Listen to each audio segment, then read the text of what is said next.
Já estamos de volta com mais um módulo de conteúdo para você que está em busca de captar investimento aqui no Living Lab.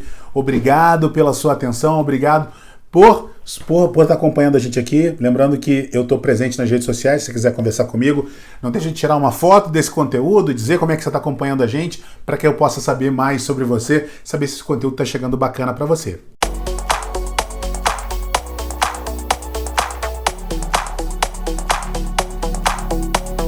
Agora nós vamos falar sobre Baby Steps, como começar, né? Quais são os primeiros passos que a gente tem que entender, quais são as regras básicas para captar o seu primeiro investimento, tá?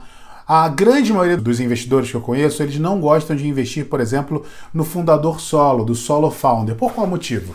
Que quando a gente se relaciona com o solo founder, se esse empreendedor resolver mudar de ideia ou desistir da operação, a gente perde. Então, isso demonstra também outra coisa, muita inabilidade do próprio empreendedor de conseguir convencer outras pessoas a estarem com ele. Lembrando que uma startup, o objetivo dela é se envolver e principalmente resolver uma dor do mercado. E se você não conseguiu convencer nem o seu melhor amigo a trabalhar nesse projeto com você, significa que o seu projeto pode não ter ainda muito uma missão muito clara. Outra coisa importante é que a gente tem que ter foco, a gente tem que descobrir sempre a tese do investidor. A gente já falou com isso, se você ainda não acompanhou, volta nas primeiras aulas e entenda, você tem que entender qual que é a tese do investidor para que você possa fazer boas relações.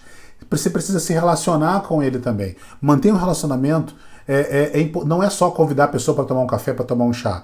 A gente tem que manter sempre informado do seu negócio. A gente tem que manter um relacionamento constante para que esse investidor tenha vontade de ajudar você, porque nem sempre só o dinheiro dele que importa. Às vezes ele pode ajudar você de outras maneiras. Ele pode continuar se relacionando com você, ele pode continuar trabalhando com você de diversas maneiras possíveis, tá bom? Então, manter uma disciplina de relacionamento também ajuda muito a manter bons investimentos e que você possa captar, porque às vezes o investidor que você conhece não vai investir em você diretamente, mas ele pode conhecer alguém que tem uma tese que ajuda você diretamente. Quanto tempo leva para arrecadar o meu primeiro investimento? O que eu quero dizer é que o tempo ele é um fator primordial. Primeiro que é o seguinte, a sua operação ela precisa continuar operando, você precisa continuar funcionando, precisa continuar vendendo principalmente. Existe uma técnica antiga que não é mais utilizada por investidores sérios de atrapalhar o empreendedor, se ele tem um negócio legal, fazer com que ele muitas vezes perca o foco da sua operação. Perdendo o foco da sua operação, ele acaba diminuindo o volume de vendas, consequentemente baixando seu faturamento, consequentemente baixando o preço do seu negócio. Da mesma maneira, eu ainda hoje vejo empreendedores fazendo exatamente isso, só que ao contrário. Ah, não, vou aplicar daqui a 2 meses, daqui a 6 meses, porque eu vou estar mais robusto. Enfim, essa não é uma boa prática para nenhum dos dois lados. Os investidores experientes, eles levam, por exemplo, 40, 50, 60 dias para fazer o seu primeiro aporte. Mas as respostas ruins, as negativas, elas chegam muito mais rápido que as notícias boas. Por isso que quanto mais rápido você se relacionar com o investidor de maneira séria, mais rápido você vai ser recompensado por isso. Eu digo isso porque muitos investidores sofrem de uma coisa chamada FOMO, que é o Fears of Missing Out, que é o medo de estar perdendo alguma coisa. A grande maioria dos investidores, eles têm medo de não investir em um negócio que vai dar muito certo, da mesma maneira que eles têm muito medo de investir em negócios que vão dar errado. Então, a gente precisa seguir sempre essa receitinha. Foco, relacionamento e frequência para que a gente possa manter bons relacionamentos com investidores e automaticamente manter também uma carteira sempre atualizada para que a gente possa fazer bons negócios. A captação ela é um processo em tempo integral. A gente precisa entender que a captação ela vai gerar, se você fizer essa receitinha da melhor maneira possível, quando você abrir para a captação, vai gerar uma grande concorrência entre os investidores. Eu estou sempre em busca de novas oportunidades de negócio, principalmente daqueles empreendedores que estão constantemente me informando quais são os seus passos, o que eles estão fazendo e principalmente quais são as próximas etapas. Eu consigo me antecipar, antever, prever quais são os movimentos daquilo. Então, os investidores sofrem dessa síndrome de FOMO, é uma coisa normal, por isso que a gente tem sempre senso de urgência. E por isso que é muito feio dizer para o empreendedor, não é o momento agora, vou fazer depois, eu estou quase para fechar um negócio aqui e assim eu vou conseguir aumentar o meu valuation. Isso não é legal. Por que eu falo que não é legal? Porque investidores como eu, por exemplo, eu quero que a sua empresa valha 100 milhões de dólares, 80 milhões de dólares, 200 milhões de dólares. Então, se eu vou pagar agora 100 mil reais a mais, 500 mil reais a mais pela sua empresa não é muito pouco dinheiro olhando o que a gente está olhando lá na frente. Então, nós investidores, a gente está sempre olhando lá na frente. A gente está olhando há 2, 3, 5 anos lá na frente e não para o que você está fazendo agora, tá bom? Os investidores, assim como os empreendedores, eles são especialistas em dor. Então, essa é uma coisa que a gente tem que ter muito claro. Então, o investidor, ele está sempre olhando a dor do mercado, a sua própria dor. Então, a gente precisa ter isso claro para que a gente possa sempre fazer bons negócios. Quanto que eu devo pedir de investimento? Bom, já falei lá para vocês que uma ideia, para que ela possa sair do papel e começar a ficar operacional, ela consome em média 100 mil reais. Às vezes ela não consome direto essa quantidade de dinheiro, mas ela consome em tempo, consome em dedicação. Então, 100 mil reais é um número clássico que a gente pode ter aí para negócios começarem a entrar na fase da operação. Mas vamos imaginar que é o seguinte: quanto que você deve pedir de investimento? Você está aí há 2, 3 anos, 1 ano operando com o seu negócio e você já entendeu tudo que você precisa, qual que é o seu time ideal para que você possa começar a operar. Então, você precisa pedir uma quantidade de dinheiro suficiente para que a sua empresa funcione por 18 meses. Vamos imaginar que, por exemplo, uma operação perfeita, já que eu falei para vocês que para tirar a ideia do papel 100 mil reais, mas vamos imaginar que se você tivesse todo o dinheiro do mundo disponível, você teria os melhores desenvolvedores, as melhores pessoas trabalhando com você, um coworking bacana, dinheiro suficiente para fazer investimento em marketing. Vamos supor que essa conta toda seria 50 mil reais, tá bom?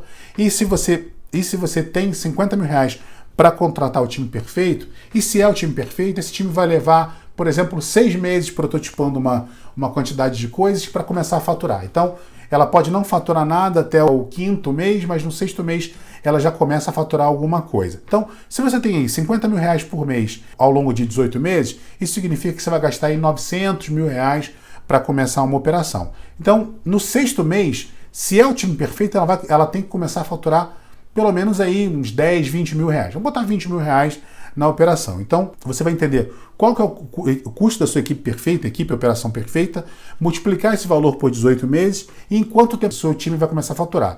A gente está prevendo aqui que ele vai começar a faturar em 6 meses, então você precisa entender qual que é o montante acumulado numa taxa de crescimento aí, de 20% ao mês, que é uma taxa factível, por 18 meses. Então, se você tem todo o dinheiro do mundo para começar a operar, em 18 meses, com uma taxa de crescimento média de 20%, você vai faturar aí cerca de 1 milhão de reais, 970, 980 mil reais aí ao longo de 18 meses. Então, a sua operação ela fica positiva, você entra em break-even em 18 meses, tá?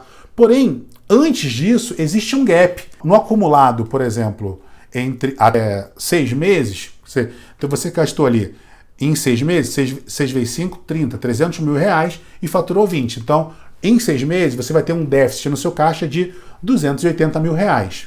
Se a gente mantém essa taxa de crescimento com o seu faturamento até, por exemplo, no primeiro ano, você vai entender qual que é esse gap. Por isso que a gente sempre fala muito que o empreendedor precisa desenvolver um negócio chamado DRE projetado. Ele tem que projetar. O DRE é aquele documento que todas as empresas têm, que é o demonstrativo de resultado e exercício, que é um documento que os contadores fazem para o passado, para o que já aconteceu, e nós que trabalhamos com startups para investimento, a gente tem um DRE projetado, a gente imagina como ele vai ser. A gente faz sempre um comparativo entre o que é ideal e o que é realizado para que a gente possa batendo essas métricas daqui para frente. Então, se você faz isso, ao longo de 18 meses, você vai ter aí um gap de pelo menos 400, 500 mil reais no seu caixa.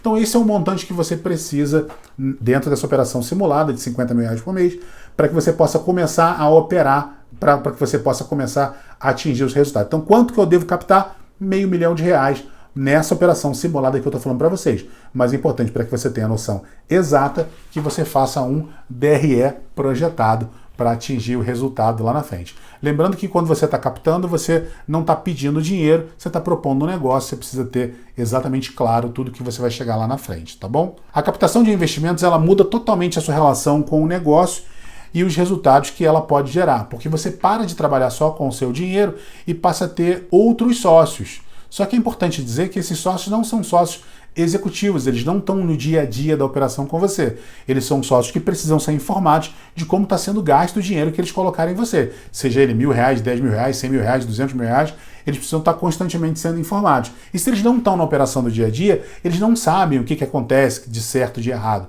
Então você precisa ter uma disciplina de começar a monitorar, principalmente de como você vai comunicar isso para os seus investidores. Importante dizer que em captação, ou você está captando ou você não está captando. Não tem um meio termo. Você não está sempre captando. Se você está sempre captando, significa que você está constantemente botando dinheiro para dentro e você vai se perder. Então a captação ela é um projeto. Então você se prepara, se organiza, monta esse projeto, abre uma captação e você diz, olha, a minha captação vai demorar 2 meses. Em 2 meses eu vou fechar, então estou aqui comunicando, respondendo para vocês. Acabou de captar, botou a quantidade de dinheiro para frente, emite as ações que você precisa emitir e automaticamente você segue dali para frente, mantendo o plano do jeito que você planejou até ali, até você chegar no próximo marco para que você possa fazer uma nova captação. É importante dizer que a captação ela demanda um investimento em tempo integral. Você precisa estar constantemente olhando para isso para que você possa ter melhores decisões. Então, é importante que você tenha muita atenção e que isso seja feito por uma pessoa dedicada e exclusiva, preferencialmente alguém que esteja constantemente na operação. Quem está fazendo a captação é o CEO. Ok, muito bem, porém o CEO precisa ter um co-CEO, ou então um COO, que possa estar cuidando da operação enquanto ele não está ali no dia a dia. Eu digo isso porque, se você é o CEO, se todas as decisões da empresa dependem de você, e ainda assim você está com uma nova função captando, você está fazendo coisas demais, e isso faz com que você provavelmente esteja desfocado das vendas. Não, mas eu tenho uma pessoa focada em vendas, a operação ela só cresce, e eu tenho pessoas muito boas comigo me ajudando, e eu posso dedicar esse tempo para fazer uma captação. Legal, isso é muito bacana, tá? É importante também dizer, aí já um complemento do que eu quero dizer, é que nesse processo você vai ouvir uma coisa que você talvez não escute tanto desde que você era uma criança. Chama-se não. A palavra não é uma das palavras mais importantes que você precisa voltar a reaprender a ouvir. Você precisa reaprender por um motivo simples. Você precisa aprender a ouvir e também precisa aprender a dizer. Nem todo investidor é o melhor investidor para você. Você precisa encontrar um investidor ideal, um investidor que está mais adequado com a sua necessidade, alguém que vai colaborar com você, preferencialmente não apenas só com dinheiro. Vai colaborar com você com as suas ideias, vai abrir portas no mercado. Bons investidores é primordial para que você possa atingir grandes resultados, para que você possa atingir principalmente os estágios que você quer atingir a partir dali. E tome muito cuidado na hora de se relacionar com os investidores, principalmente não fabricando urgências com datas fechadas falsas. Tem muita gente que fala assim, olha, essa aqui é a última oportunidade, aquelas coisas que a gente vê marqueteiro fazendo, principalmente na internet, é a sua última chance, é só para você. Tome muito cuidado. Por qual motivo? Nós, investidores, conversamos, todos nós conversamos. Às vezes a gente está, inclusive, competindo por um mesmo ticket. Quando a gente não pode co-investir, a gente está competindo por um mesmo ticket, mas ainda assim nós conversamos, nós trocamos informações. É de boa prática entre investidores trocar informações. Nós temos grupo do WhatsApp, nós temos fóruns, nós temos relacionamentos constantes e para isso a gente precisa estar constantemente conversando para que a gente possa fazer bons negócios. Então, empreendedor, quer encontrar um bom investimento? Seja muito claro e transparente. Isso vai ajudar, mesmo que você não receba investimento, vai ajudar muito você no futuro, tá bom? Esse módulo fica por aqui, daqui a pouco a gente volta com técnicas diretas para que você possa falar melhor com o seu investidor e principalmente como que você, investidor, pode tirar melhores práticas daqui, tá bom? Eu sou o Mac, fica com a gente, daqui a pouquinho a gente está de volta.